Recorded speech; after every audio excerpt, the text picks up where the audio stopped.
শক্তি দিয়ে আমাক আগুৱাই যাবলৈ কাম কৰাৰ কাৰণে সাহস দিয়ে গৃহমন্ত্ৰী ডাঙৰীয়াই যোৱাকালিয়ে আহি আমাৰ দলে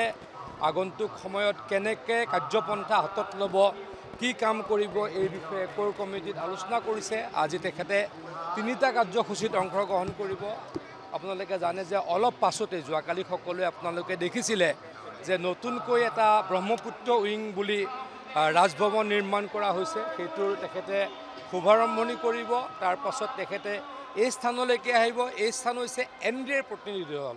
প্ৰতিনিধি সন্মিলন অকল বিজেপিৰ প্ৰতিনিধি সন্মিলন নহয় ইয়াতে আমাৰ গোটেইকেইটা আমাৰ মিত্ৰ গোষ্ঠীৰ যিসকল প্ৰতিনিধি যি কোনোবা পঞ্চায়তৰ প্ৰতিনিধি কোনোবা নগৰপালিকাৰ প্ৰতিনিধি কোনোবা কাউন্সিলৰ প্ৰতিনিধি সকলো ইয়ালৈকে আহি সন্মিলিত হৈছে আৰু ইয়াত মুখ্য অতিথি হিচাপে আমাৰ মাননীয়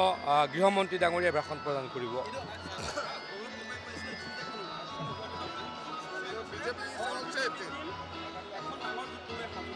চাওক আমি যুঁজটোতো ডেফিনেটলি হ'ব কিন্তু এটা কথা কওঁ যে অসমৰ ৰাইজে চাগৈ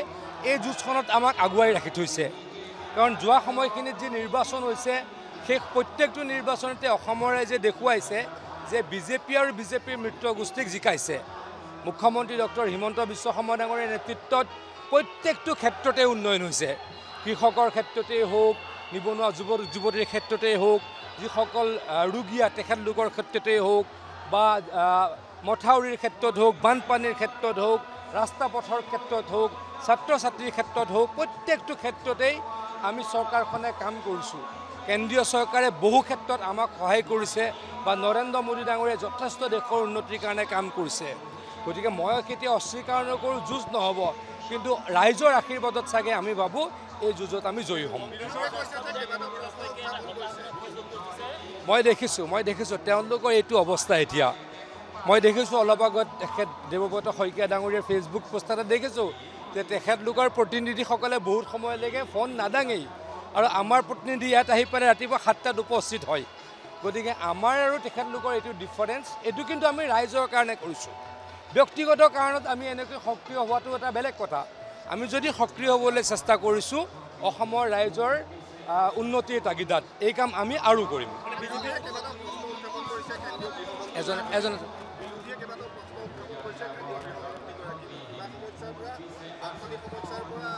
চাওক বানপানীৰ সমস্যাটো 70% সমাধান হৈছে যোৱা 4.5 বছৰত মই মন্ত্ৰী হৈ 1000 কিলোমিটাৰ মথাউৰি বনাইছোঁ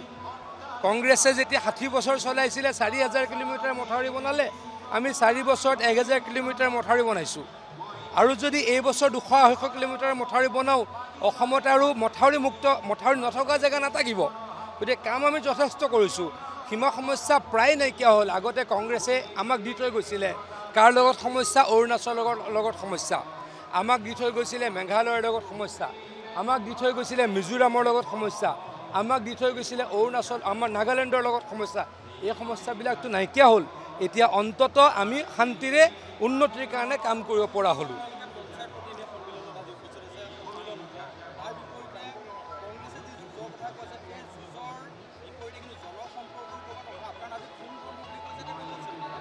আপোনালোকে দেখিছে তেওঁলোকৰ সভাসমূহত মানুহ কিমান হৈছে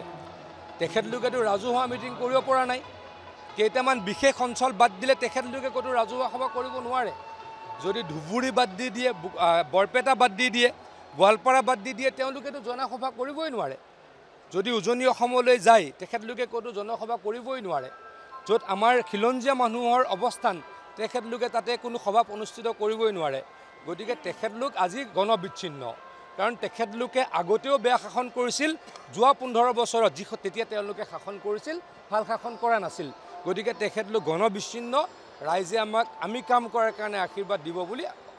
আশাবাদী চাওক আমাৰ কথাটো হ'ল যে এটা বাৰ্তা আপোনালোকক মই উদাহৰণেৰে কওঁ যেতিয়া দেশখন 70 বছৰ হৈছিল স্বাধীন হোৱা তেতিয়া অসমত মেডিকেল কলেজ আছিলে 6খন যোৱা 9 বছৰত মেডিকেল কলেজ বনালোঁ আমি 14খন ৰাস্তা পথৰ অৱস্থা কি আছিলে আপোনালোকে জানে ইউনিভাৰ্চিটি আছিল মই সদায় কওঁ ইউনিভাৰ্চিটি আছিলে 5খন এতিয়া প্ৰায় 20ৰ পৰা 25খন ইউনিভাৰ্চিটি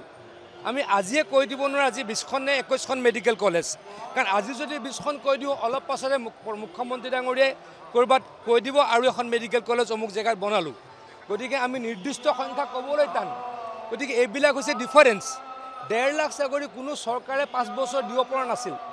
দিব যদি ক'ৰবাত কেইটামান পাৰিছিলোঁ দুৰ্নীতিমুক্ত চাকৰি হোৱা নাছিল গতিকে এই কামখিনি আগুৱাই নিম এয়াই হৈছে আমাৰ বাৰ্তা যিকোনো খবৰৰ বাবে যোগাযোগ কৰক 7099017330 লগতে 7099017110 নম্বৰত